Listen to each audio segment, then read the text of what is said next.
What'd you write your thesis on? I even remember. Oh, It was on grass-fed.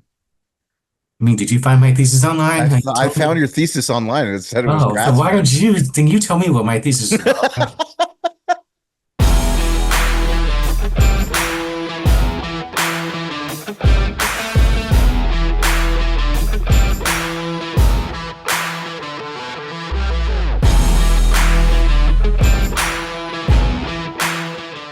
Welcome to Digital Hospitality. I'm your host, Sean Walchef. This is a Cali BBQ media production.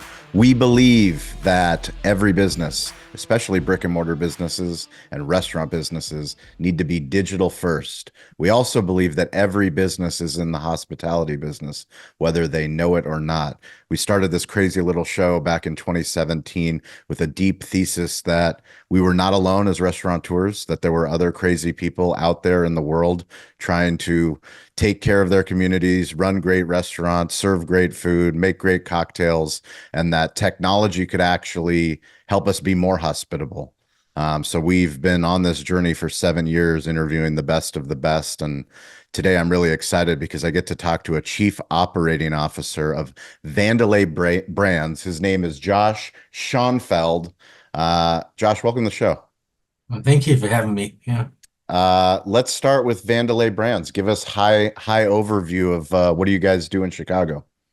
So we are a 11 restaurant group, 11 restaurants in Chicago.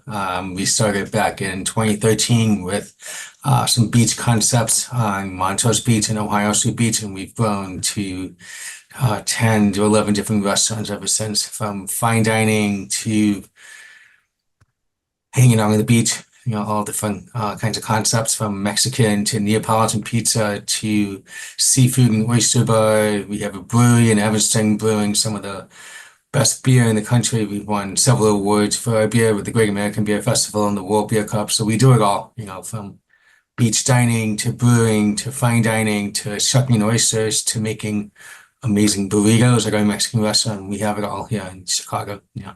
So bring us back to the first location that you guys opened up. Yeah, our first location was the dock in Montrose Beach. Was actually started by my partners, Nick Hines and Luke Holigocky. Before I came on board, they are both lawyers. I hated what they were doing, and they're like, you know what? We'd rather serve people food.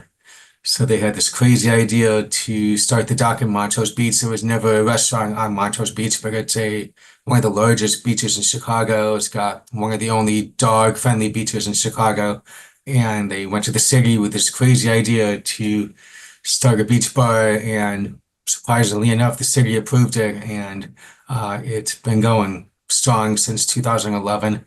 I came on board in 2013 with us and helped open up our second beach concept, Caffè Oliva, is a Mediterranean focus beach bar on Ohio Street Beach. And that's been going strong since 2013. And ever since that, I've joined the partnership and we've opened so many different great restaurants in the Chicagoland area, including Wilmette, Northbrook, Evanston, and we even go as far as Milwaukee, Wisconsin. It's amazing. And when you joined, what position? What did you get hired to do? I was hired as a GM for Cafe Oliva, and then I quickly joined into the partnership and help expand. These guys had never opened restaurants before. I've been in the restaurant industry my whole life. I managed ski lodges in Vail, Colorado, Beaver Creek, Colorado. I helped open a couple of restaurants in Las Vegas. I was a manager for Letters Entertain You, which is one of Chicago's largest restaurant groups. So I got a lot of my foot in the door, my feet wet with the things that Letters Entertain You does wonderfully. So that kind of gave me the experience I needed to help these guys, turn their dream into a reality.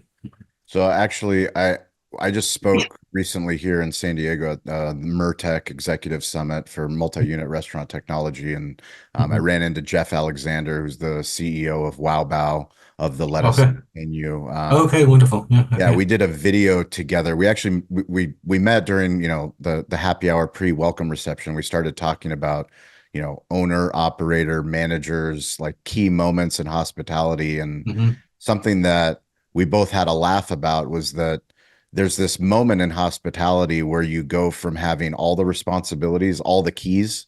You have a key to every door in the restaurant, you have a key to Mhm. the safe and all the things. But then in order for you to grow and in order for actually the company to grow, you have to give these keys away. So like for Mhm. you going from GM to eventually to now partner, do you Yeah. remember this key moment where you had all the responsibility and then all of a sudden your responsibility grows, it's just different responsibility. Yeah, 100%. I used When to do it was it? all for years. I did it all until we got to maybe restaurant five, or restaurant six. I was the HR department. I was the accounts payable department. I was the guy filling in when a manager didn't show up. I was doing it all. And then it became too much for one person to do, so I had to give away a lot of the responsibilities. And it's still hard for me to do. I still kind of get yelled at all the time from my partners, that I'm busting tables, running food at Caffè Oliva on the 4th of July when I should be focused on the numbers and trying to grow our business and trying to fix the problems, from an operational standpoint. So it's been a challenge, for me going from, day to day actual restaurant operations to doing what I do now. I still love being on the floor. I'll spend my Friday, Saturday nights, helping out the restaurants and cleaning tables, running food, and, giving a hand to my managers. But I also have to remember that, my job is, looking at the bigger picture and trying to, help the company grow and, find new resources for being efficient, whether it's technology, whether it's different procedures, for doing things. So that's kind of been my focus. But it's been hard. I actually uh, just got back from moving kegs from one restaurant to another, just because I didn't want to waste the beer. We closed the beach restaurants in early October, and I've got a couple of kegs of beer sitting there. So I'm like, you know what? We're gonna sell them somewhere else, which is illegal. So don't tell anybody that because I We don't let the won't. liquor commissioner hear this. But yeah, I was doing that. Sure, could I have asked the manager to do it? But I never asked somebody to do something I wouldn't do myself. Yeah. So I'm still pretty hands-on, but I have to learn to be more hands-off sometimes. Yeah. I w- you mentioned technology. Let's talk about technology in the restaurants and kind of what you've learned in your role and, the tech partners that you guys partner with. Yeah. Um, when we first started, we were using a very old school um, POS system. Um, my dog's going a little crazy here. And everything was on spreadsheet. We were using QuickBooks for payroll. We were, doing, everything the old school way. And ever since, I brought in all kinds of software, whether it's, a restaurant focused payroll software that understands tips. I brought in new POS systems at all of our restaurant. I brought in new HR software for, employee onboarding. I used to keep big box of employee files in my car and going around to the restaurant having people fill out their I-9s and W-4s, and now all that stuff is digital. So, every year, we bring on new technology partners. We change technology partners, almost every year to things that will help us, be more efficient. I mean, like right now we use Toast Payroll. Hmm. Toast Payroll is great in a lot of ways, but it's not very good with employee onboarding. There's no way to manage, employee certifications. There's no way for Toast Payroll to tell me, hey, this person's bartending license is expired. There's no notification that the driver's license is expired and we need to get an updated copy. So we're looking at new tools. I actually had a meeting this morning with another company, looking for tools to, be more efficient and trying to manage, the certifications and the documentation for over 500 employees.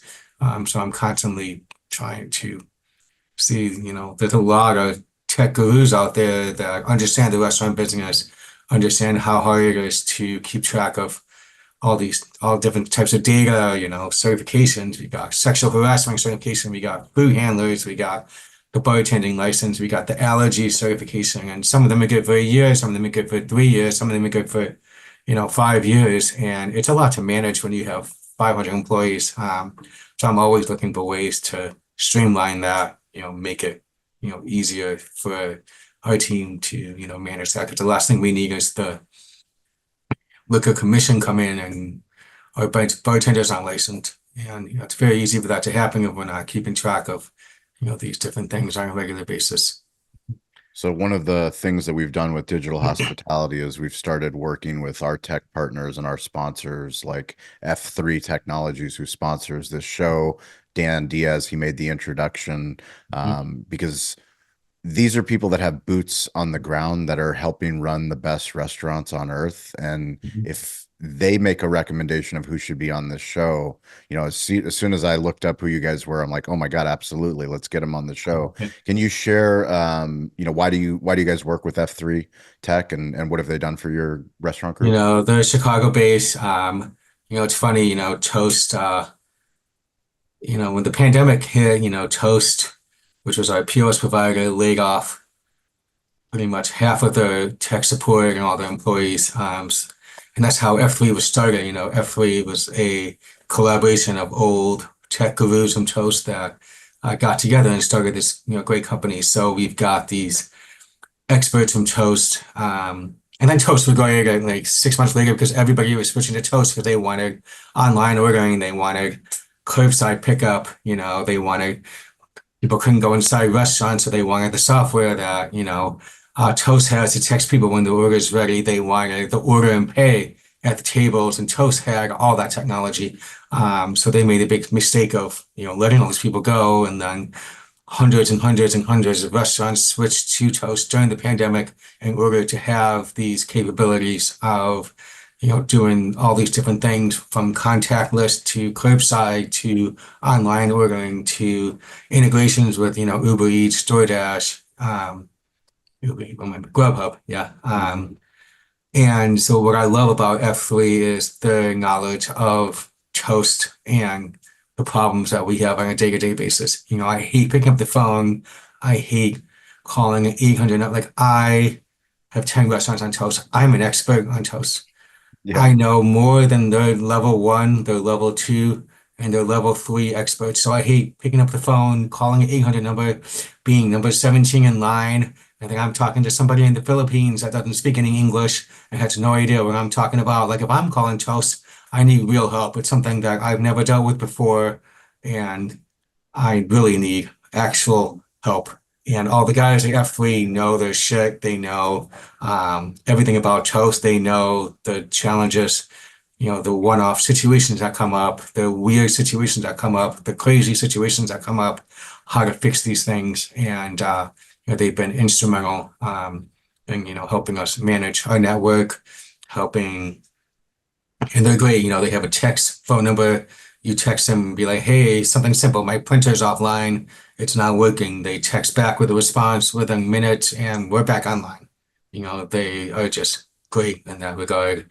But they also manage our other infrastructure, our Wi-Fi networks, our printers in the office, all that kind of stuff. And the local, you can call them, they'll be on site within the next day, or they'll be on the phone with you for hours and hours until you fix your problem. So they're great people. And we're, lucky to be able to work with them. Yeah. You said 12 restaurants? Well, 10 to 12. We have 10 to 12. Three concepts under one roof. So it depends if you count that one or three. So 3 concepts? Oh, 3 concepts under I'm one saying roof. one of our restaurants has 3 different restaurants under that same roof. Got it. How many So it different depends if you count concepts? that as one location or 3. So I always say 10 to 12. So perfect. How you have many 10 different addresses, 10 different roofs. Yeah. Are they all different concepts? They're all different concepts. Yeah. Why? Yeah. So why? like we do Neapolitan pizza, we do Mediterranean, we do seafood. It's so much easier. You can't have 10 of the same restaurants in Chicago, right? I mean, you can't have the same thing 2 miles away from each other. How many more concepts how many more are you guys going to open? Well, we have nothing in the works right now. We just opened our 3rd Neapolitan pizzeria and wine bar a year ago. And right now we're just trying to stabilize, get everything in place as far as consistent technology everywhere, consistent systems in every place. Because right now we're kind of, all over the place. Like, we'll have one restaurant that there's cash management one way, and then another restaurant does their cash management another way. And then it's very frustrating for our accounting team because it's very different methods. So right now we're trying to kind of streamline and get, the same payroll procedures at every restaurant, the same cash management, every restaurant, the same accounting processes everywhere. That we can get that kind of streamlined, and then that would be a good time to kind of continue to grow our business even more. You got your master's from UNLV, is that right? Correct. Yeah. MBA and an MHA. Yeah. And hotel and restaurant administration. Correct. Yeah. What did you learn there that you're still using in your career? I think it was the hands-on experience. I was debating between Cornell, which is in the middle of nowhere in New York, and Las Vegas. And I think, the biggest thing I got from my program was the hands-on experience, like being able to have internships and class projects inside, behind the scenes at Caesar's Palace, behind the scenes at Bellagio. I mean, that was the coolest thing for me to be able to kind of see what goes on behind the scenes in restaurants. That's where I got my first job with Letters Entertaining. I worked at Joe's Stone Crab in Caesar's Palace. So I think it was just the experience of being in Vegas. It's one of the largest areas for world-class hospitality in the world. So I think just having that hands-on experience was pretty incredible. The school is practically on the strip, so you can't get any better experience. What did you write your thesis on? I don't even remember. Oh, It was on grass-fed. that's a great question. I don't remember. Wasn't it on grass-fed? Was that The grass-fed maybe? concept? Maybe. That's a great question. I No, thought I I need to, pulled. I I thought need the to, I need to internet. find it. I have no The idea. internet pulled it up for me. What's that? Don't you Did guys find have it online? don't you have a grass-fed concept in I Chicago? did. That was my first restaurant I opened when I got back to Chicago. Wasn't that your thesis? Maybe. Wasn't my thesis. I opened the restaurant. That wasn't for my thesis. That was like because I went to Vail, Colorado for. Actually, no, my thesis would not be on grass-fed because I graduated from UNLV and then I moved to. Wait, no. I lived in Vail, Colorado. Then I went to UNLV. Then I moved back to Chicago and opened up grass-fed. Did you find my thesis online? I found your thesis online and it said it was Oh, so why grass-fed. don't you? Then you tell me what my thesis is about. Your thesis was so deep that you don't even realize that you opened up a grass-fed location based on the Yeah, work you but did. that was my. Well, you didn't ask me what my first restaurant was. It was What was grass-fed. what would tell us about your Which first was, restaurant? I think, back in 2012, the grass-fed movement was just starting. Yeah. People like should only eat grass-fed meat. So one of my friends that I grew up with, he's still one of my best friends today, opened up a small steakhouse in Bucktown neighborhood of Chicago, and we had three things on the menu. It was a grass-fed steak, frites. It was a chicken and a salmon. Wow. I don't know. There's a restaurant in Paris and London. I think they even have one in New York called Entrecote. And they have one thing on the menu, and it's steak frites. That's all you Wow. get. They load you Awesome. up with fries. So we love the idea of a very, very simple concept and doing something very well, like doing one thing very well, and that was our grass-fed steak. We did a very similar sauce to the Entrecote concept, and we had a great time, doing that. And then we ran into some issues with our lease and the landlord and stuff, so we sold the business, and then that's when I met my current partners now. What advice do you have for anybody that might be listening to this that's in restaurants that is getting into partnership? You've had a long, successful partnership with the team at Vandalay. Well, what advice would you have? Making sure you go into it with people you trust, people that you can see a long-term future with. Not jumping into something too quickly. Like I said, I started as a GM with these guys, and I saw their passion and their dedication. They had no restaurant experience before, so they entrusted me to kind of bring my knowledge and my skills to the table, which is something that I wanted to do. That's why I left, Letters Entertaining, because I wanted the opportunity to be more creative and do things, that I wanted to do, like make many changes, now work for a company. I love Letters Entertaining, don't get me wrong. They're such a great, I'm a gold member in the loyalty program. I eat at letters entering new restaurants every week, but you want to make a menu change, you want to do this, you want to do that. You have to go through all kinds of channels with corporate and get things approved, and um, so I just love being able to do my own thing. So getting into something that you're really passionate about and making sure that you are working with people that are not just in it for the potential financial gain, but they're into it because they're really passionate about it. They love food, they love hospitality, and they're willing to take risks. Yeah. And I can't ask for a better group of guys to work with.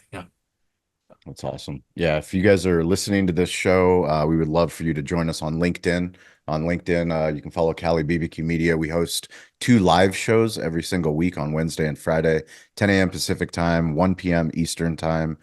So you, the listener, you, the viewer, please join us. If you want to reach out to me, it's at Sean P. Welchef on Instagram, LinkedIn, all the socials. Josh, if people want to visit your restaurants, what's the best place for them to find you guys? Chicago, all over. All In over downtown Chicago. Chicago, we have 3 concepts in Millennium Park. The Bean The is Bean. it's the largest or the most visited tourist attraction in the Midwest. So you can find us next to the Bean, under the Bean, and in front of the Bean. So there are 3 concepts in Millennium Park. If you want to get your bikini and your Speedos on, come see us at Caffè Oliva on Ohio Street Beach, the dock in Montrose How many Beach. Speedos are on the Yeah, beach? you Because got your fish on. that's how Yeah. you guys rock in Chicago? Was that? Yeah. We're I gonna don't catch wear you in a them, but Speedo. you Is guys do. Dan Diaz gonna Yeah. be in a Speedo? Was that? Am I gonna catch Dan Diaz in a Speedo on the He beach? might. He might. Yes, he might. He hangs out there quite a bit. Yeah. Um, and then we have our Neapolitan pizza concepts up at the North Shore. You can find us at Double Clutch Brewing Company in Evanston. You can find us if you're looking for some delicious oysters. We have Pescadero Seafood up in Womack. You're looking for some great fajitas or some great margaritas near the Wisconsin border, you'll find us up at Casa Bonita up in Libertyville. Looking for a pint of Guinness, come to our Irish pub, Lizzie McNeil's, which is right on the Chicago Riverwalk and the home to the largest St. Patrick's Day party in Chicago. There it is. Yeah, I'm sure I forgot a couple places, but You've got a lot. yeah, we You got a guys lot. got a lot Yeah, going on. yeah. Now I need you to name all of your employees. No, that's okay. Yeah. Just I'll send you a list. Yeah, I'll read them off. send you a list. I'll send you my payroll. Please pay it. Yeah, if you pay my payroll, I'll name them up. Yeah. Yeah, no problem. Josh, I appreciate it. We're grateful to F3 for getting us connected. I can't wait. We'll be out in Chicago. We go every year for National Restaurant Association shows. Okay, wonderful. I Yeah. will be sure to visit one of your restaurants when I come in town. But Yeah, thank you. please do. Yeah. Thank you for being on the show. You guys stay curious, get involved. Don't be afraid to ask for help. We'll catch you all next week.